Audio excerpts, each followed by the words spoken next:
ఆర్యవైశ్యులు ఎక్కడ ఉంటే అక్కడ అన్నదానానికి లోటు ఉండదు అని పూర్వకాలం నుంచి చెప్తారు.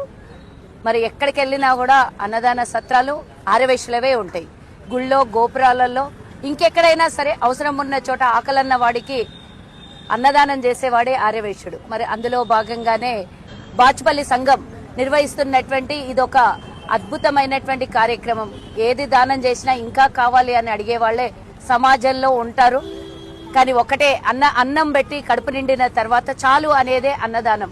కాబట్టి దీనికి ఉన్నటువంటి ప్రత్యేకత ఆర్యవైశ్యులకి మరి వాసవి మాత ఇచ్చినటువంటి నిజమైనటువంటి దాతృత్వమైనటువంటి గుణము.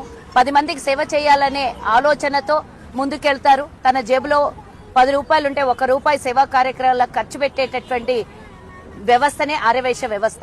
కాబట్టి ఈరోజు మరి వీళ్ళు గత ఈ ఎండాకాలంలో వేసవి కాలంలో చలివేంద్రాన్ని అమ్మవారి గోత్రాలు మా ఆర్యవైశ్యుల గోత్రాలు 102 మరి 102 రోజులు చలివేంద్రాన్ని నిర్విరామంగా ఎలాంటి ఆటంకం లేకుండా నిర్వహించి ఈ అమావాస్య రోజు అన్నదాన కార్యక్రమం ఈ రోజు నుంచి మొదలుపెట్టినటువంటి ఈ సంఘం సభ్యులందరికీ అలాగే అధ్యక్షునికి కూడా శుభాకాంక్షలు శుభాభినందనలు తెలియజేస్తూ మరి వీరందరూ కూడా యువకులు అన్ని కార్యక్రమాలు చేస్తూ ముందుండేటటువంటి మా ఆర్యవైశ్య బిడ్డలకందరికీ కూడా మీరు అన్నదానం పొందినటువంటి వాళ్ళు ప్రతి ఒక్కరు కూడా అన్నదాత సుఖీభవ అని ఆశీర్వదిస్తే ఇంకా ముందు కూడా వాళ్ళు చేసేటటువంటి కార్యక్రమాలకి అమ్మవారి ఆశీస్సులు ఉంటాయని తెలియజేస్తూ ఈరోజు మొట్టమొదటిసారి నిర్వహిస్తున్నటువంటి ఈ అమావాస్య అన్నదాన కార్యక్రమానికి నన్ను ఆహ్వానించినందుకు ముందుగా మీ అందరికీ ధన్యవాదాలు తెలియజేస్తున్నాను.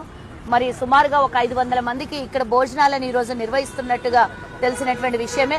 కాబట్టి ఎలాంటి ఆటంకాలు రాకుండా రాబోయే కాలంలో మీరు చక్కగా నిర్వహించాలి. సొంత డబ్బులు ఖర్చు పెట్టుకొని చేస్తున్నటువంటి ఈ కార్యక్రమానికి